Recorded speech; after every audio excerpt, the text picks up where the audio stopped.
Leviticus chapter 24.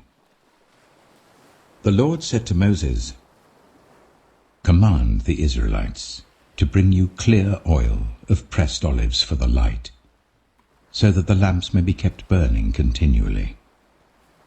Outside the curtain that shields the ark of the covenant law in the tent of meeting, Aaron is to tend the lamps before the Lord from evening till morning continually. This is to be a lasting ordinance for the generations to come.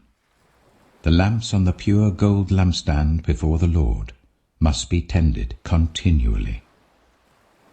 Take the finest flour and bake 12 loaves of bread, using 1/5 of an ephah for each loaf. Arrange them in 2 piles, 6 in each pile, on the table of pure gold before the Lord. By each pile put some pure incense as a memorial portion, to represent the bread and to be a food offering presented to the Lord. This bread is to be set out before the Lord regularly, Sabbath after Sabbath, on behalf of the Israelites, as a lasting covenant. It belongs to Aaron and his sons, who are to eat it in the sanctuary area, because it is a most holy part of their perpetual share of the food offerings presented to the Lord." Now the son of an Israelite mother and an Egyptian father went out among the Israelites, and a fight broke out in the camp between him and an Israelite. The son of the Israelite woman used the name blasphemously with a curse, so they brought him to Moses. His mother's name was Shelomith, the daughter of Dibri the Danite. They put him in custody until the will of the Lord should be made clear to them. Then the Lord said to Moses, "Take the blasphemer outside the camp. All those who heard him are to lay their hands on his head, and the entire assembly is to stone him.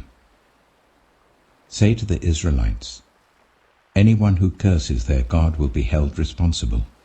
Anyone who uses the name of the Lord blasphemously is to be put to death. The entire assembly must stone them, whether foreigner or native born. When they use the name blasphemously, they are to be put to death.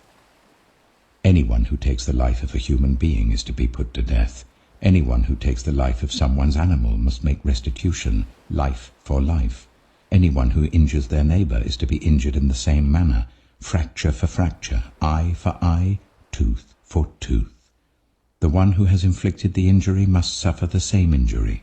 Whoever kills an animal must make restitution, but whoever kills a human being is to be put to death. You are to have the same law for the foreigner and the native born.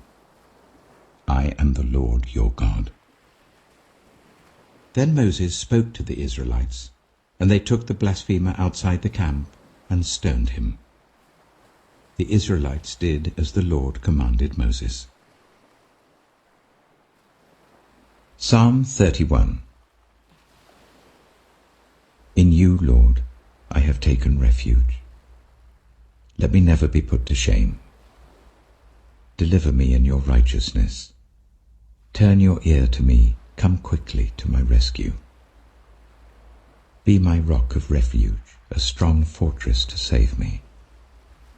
Since you are my rock and my fortress, for the sake of your name, lead and guide me. Keep me free from the trap that is set for me, for you are my refuge. Into your hands I commit my spirit. Deliver me, Lord, my faithful God. I hate those who cling to worthless idols. As for me, I trust in the Lord.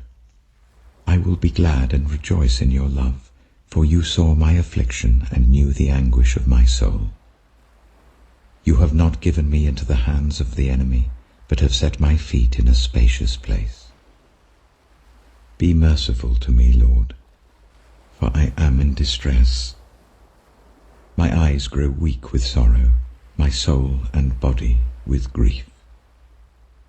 My life is consumed by anguish, and my years by groaning. My strength fails because of my affliction, and my bones grow weak. because of all my enemies. I am the utter contempt of my neighbors, and an object of dread to my closest friends. Those who see me on the street flee from me. I am forgotten as though I were dead. I have become like broken pottery, for I hear many whispering, terror on every side. They conspire against me and plot to take my life. But I trust in you, Lord. I say, you are my God. My times are in your hands.